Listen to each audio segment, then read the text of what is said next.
मैं अभी साबरमती पर खड़ा हूँ जो पिछले 600 सालों से अहमदाबाद की लाइफलाइन है और अहमदाबाद की इंडस्ट्रियल और एग्रीकल्चर डेवलपमेंट में मेजर हिस्सा रखती है।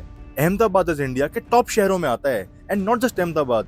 गुजरात का सूरत, वापी, भावनगर, जामनगर, ये सारे शहर इंडिया के टॉप सिटीज में आते हैं जहाँ पर बड़े बड़े इंडस्ट्रीज और आईटी प्लांट्स लगे हुए हैं। और इसी वजह से पिछले 60 सालों में गुजरात ने इंडियन जीडीपी में सेकंड लार्जेस्ट कंट्रीब्यूशन किया है और इसी के साथ चल रहा है इंडिया का एक प्रॉमिसिंग स्टेट कर्नाटका, जिसने इंडियन जीडीपी में लार्जेस्ट कंट्रीब्यूशन किया है। दोनों ही स्टेट्स क्लीन एनर्जी रेस में टॉप पर हैं। कर्नाटका की जीएसडीपी 28 लाख करोड़ है तो गुजरात की 27.9 लाख करोड़। एक सर्वे हुआ था जिसमें इंडियन स्टेट्स को 7 क्राइटेरिया पर देखा गया था: economical, fiscal, infrastructure, financial development, social governance and environment. और इस रिपोर्ट के अकॉर्डिंग गुजरात और कर्नाटका इंडिया के टॉप 3 स्टेट्स में थे, जहां पर गुजरात इकोनॉमिक परफॉर्मेंस में टॉप पर था और एनवायरमेंटल परफॉर्मेंस और इंडस्ट्रियल आउटपुट में कर्नाटका लीड कर रहा था। महाराष्ट्र, तमिलनाडु, गुजरात, कर्नाटका, उत्तर प्रदेश, ये इंडिया के 5 स्टेट्स 1 ट्रिलियन जीडीपी के रेस में तेजी से आगे बढ़ रहे हैं। और इसी $1 ट्रिलियन की रेस में गुजरात और कर्नाटका में कौन जीतेगा, देखते हैं आज की वीडियो में। किसी भी स्टेट की डेवलपमेंट को देखने के लिए पहले स्टेट का इंफ्रास्ट्रक्चर देखते हैं कि वो अपने सिटीजन्स को क्या ऑफर करता है।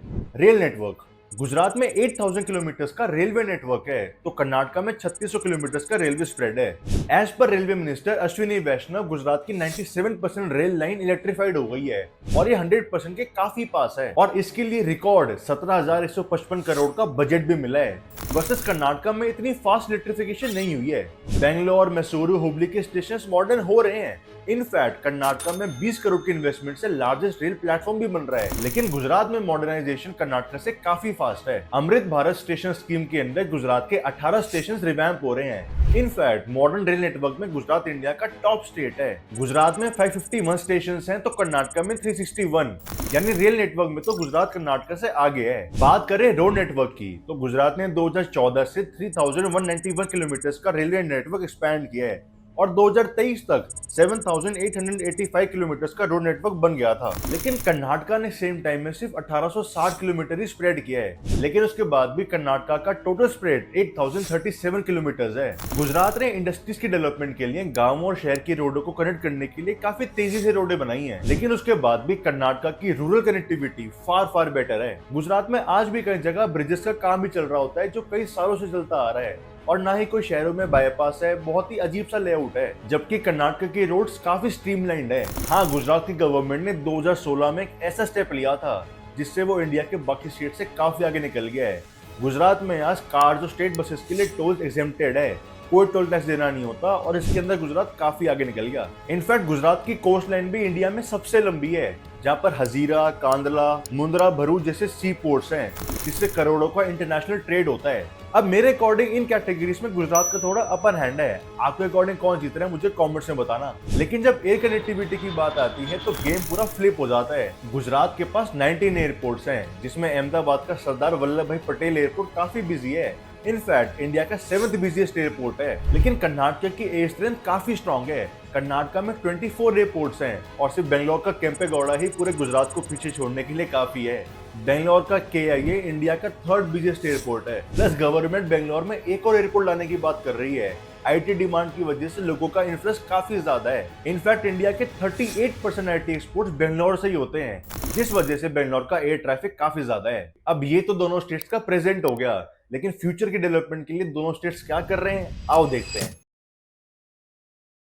IT सेक्टर में कर्नाटका पूरे इंडिया में लीड करता है thanks to its Silicon Valley Bangalore. 2024 में स्टेट ने 4 लाख करोड़ के IT एक्सपोर्ट्स किए थे, जो कि पूरे इंडिया के टोटल एक्सपोर्ट्स का 43% है। कर्नाटका की जीडीपी में IT सेक्टर का 25% शेयर है, जिसमें 15 लाख लोग जॉब करते हैं। Infosys, Wipro, TCS, Google, Microsoft, इन जायंट्स के साथ साथ 40 यूनिकॉर्न्स और 10,000 से ज्यादा स्टार्टअप्स यहाँ पर काम करते हैं। कर्नाटका IT पॉलिसी 2020-2025 का एम है कि $68 बिलियन की इन्वेस्टमेंट आए, 20 लाख जॉब्स क्रिएट हो और 10% एनुअल IT ग्रोथ हो, जिसके लिए कर्नाटका में 200 इंजीनियरिंग कॉलेजेस हैं, जिससे हर साल 1 लाख ग्रेजुएट्स निकलते हैं, जो फिर R&D इनोवेशन पे काम करते हैं। नैसकॉम के अकॉर्डिंग कर्नाटका का IT सेक्टर हर साल 7.7% से ग्रो कर रहा है और इसमें गवर्नमेंट के कर्नाटका डिजिटल इकोनॉमी मिशन जैसे इनिशिएटिव्स इसको और फास्ट कर देते हैं। IT में कर्नाटका का पूरे इंडिया में कोई कंपटीशन नहीं है, लेकिन गुजरात धीरे धीरे उसको पकड़ रहा है। गिफ्ट सिटी बनने के बाद से यहाँ पर काफी IT कंपनीज और MNC सेटअप हुए हैं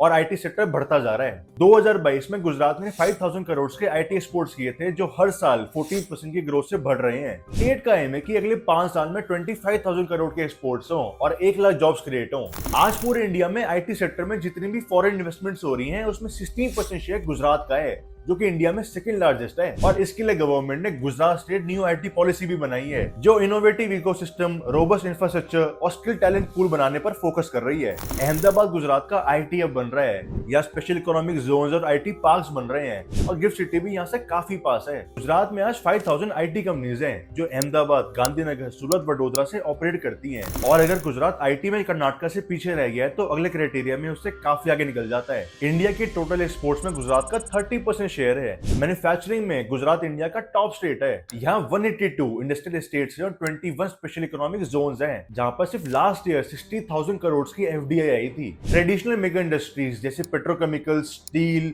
टेक्सटाइल्स, फार्मास्यूटिकल्स तो है ही। अब टाटा ने एयरबस फैसिलिटी भी ओपन कर दी है, जिससे एरोस्पेस इंडस्ट्री भी गुजरात में आ गई है। गुजरात की जीडीपी में मैन्युफैक्चरिंग का 36% शेयर है, और इनफैक्ट सूरत में तो 55% शेयर है, जहाँ पर हर दूसरा बंदा टेक्सटाइल या डायमंड की मैन्युफैक्चरिंग में लगा होता है। इनफैक्ट पूरे वर्ल्ड के 90% डायमंड सूरत में मैन्युफैक्चर होते हैं। 2024 तक गुजरात की जीएसडीपी $400 बिलियन थी, जिसमें मैन्युफैक्चरिंग का बहुत मेजर रोल है। गुजरात गवर्नमेंट की स्टार्टिंग से ही प्रो बिजनेस पॉलिसीज हैं। Large scale industrial parks time से बन गए हैं, और गवर्नमेंट ने प्रोडक्शन लिंक्ड इंसेंटिव स्कीम भी चलाई है, जिस वजह से बाकी स्टेट्स के कंपैरिजन में यहाँ पर इंडस्ट्रीज काफी फास्ट डेवलप हुई हैं। और गुजरात का पोर्ट नेटवर्क भी काफी बड़ा है, जहाँ इंडिया का लार्जेस्ट कमर्शियल पोर्ट मुंद्रा भी यहीं पर है। और अब दिल्ली मुंबई इंडस्ट्रियल कॉरिडोर भी बन गया है, जिस वजह से गुजरात का लॉजिस्टिक्स का काम काफी इजी हो गया है। अब इस साल गुजरात में नई इंडस्ट्रियल और स्टार्टअप पॉलिसी इनिशिएट होने वाली है, जहां गवर्नमेंट का टारगेट न्यू एज इंडस्ट्रीज जैसे सेमीकंडक्टर्स, ग्रीन हाइड्रोजन, फिनटेक पर होगा। और इन्हीं न्यू एज इंडस्ट्रीज में काम कर रहा है हमारा दूसरा स्टेट कर्नाटका।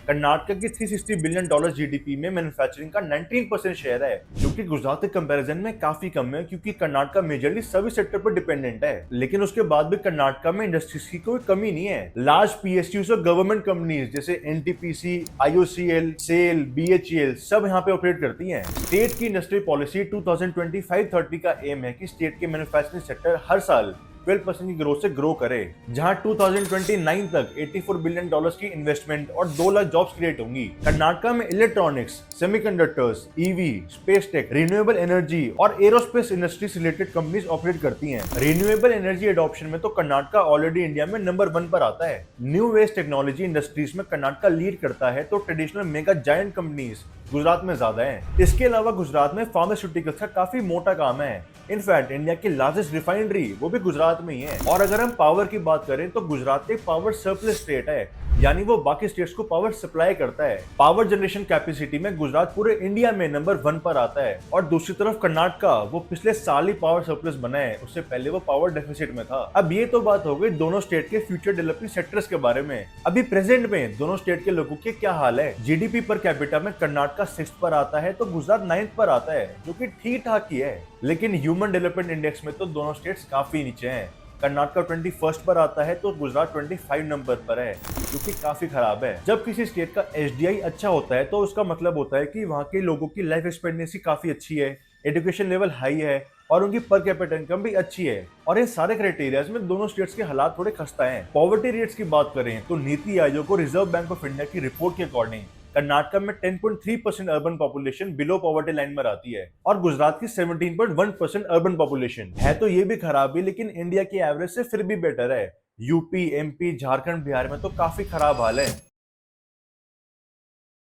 दोनों ही गवर्नमेंट अपने $1 ट्रिलियन के टारगेट को अचीव करने के लिए रिकॉर्ड नंबर में इन्वेस्टमेंट्स लेकर आ रही हैं। गुजरात का $1 ट्रिलियन का है फाइनेंशियल ईयर 31 का है, तो कर्नाटक का फाइनेंशियल ईयर 33 का। और इसके लिए 2024 के वाइब्रेंट गुजरात समिट में गवर्नमेंट ने 41,000 प्रोजेक्ट से ज्यादा के लिए 26.33 लाख करोड़ के एमओयू साइन किए हैं। इसके अलावा 2024 में एनएचपीसी के साथ 4,000 करोड़ का एमओयू साइन हुआ था, और जुनिपर ग्रीन एनर्जी के साथ भी एमओयू साइन हुआ है, जहां पर सोलर और विंड प्रोजेक्ट्स बनेंगे। वहीं कर्नाटक ने पिछले 2 साल में 6.57 लाख करोड़ के एमओयू साइन किए हैं, जिसमें मेजॉरिटी टेक्नोलॉजी और ग्रीन सेक्टर मैन्युफैक्चरिंग के थे। रिपोर्ट्स के अकॉर्डिंग 2026 में कर्नाटक की प्रोजेक्टेड नॉमिनल ग्रोथ रेट 7.7% है, जबकि गुजरात की 11.6%। इनफैक्ट गुजरात का जीडीपी टू डेट रेशियो भी कर्नाटक से काफी कम है, जहाँ कर्नाटका का 24.9 है तो गुजरात का 15.3 है। और इसी वजह से गुजरात के पास फाइनेंशियली रिस्क लेने का ज्यादा स्पेस और लेवरेज है। लेकिन अगर दोनों स्टेट्स को $1 ट्रिलियन का मार्क जल्दी कैप्चर करना है तो डबल डिजिट्स में ग्रोथ करनी होगी, जो कि हिस्टोरिकली दोनों स्टेट्स कर नहीं पाए हैं। गुजरात की इकोनॉमी मैन्युफैक्चरिंग सेक्टर के बेसिस पर आगे बढ़ती जा रही है, जहां पर लार्ज स्केल इंडस्ट्रीज एस्टैब्लिश्ड हैं। वहीं कर्नाटका की माइट उसके आईटी सेक्टर में है। आपके अकॉर्डिंग गुजरात और कर्नाटका में कौन पहले जीत जाएगा, मुझे कमेंट्स में जरूर बताना। जाने से पहले वीडियो को लाइक करते जाओ। मैं और मेरी टीम आपके लिए हर हफ्ते ऐसी वीडियोस लेकर आती है, तो subscribe to the channel and hit the bell button. मिलता हूँ नेक्स्ट वीडियो में।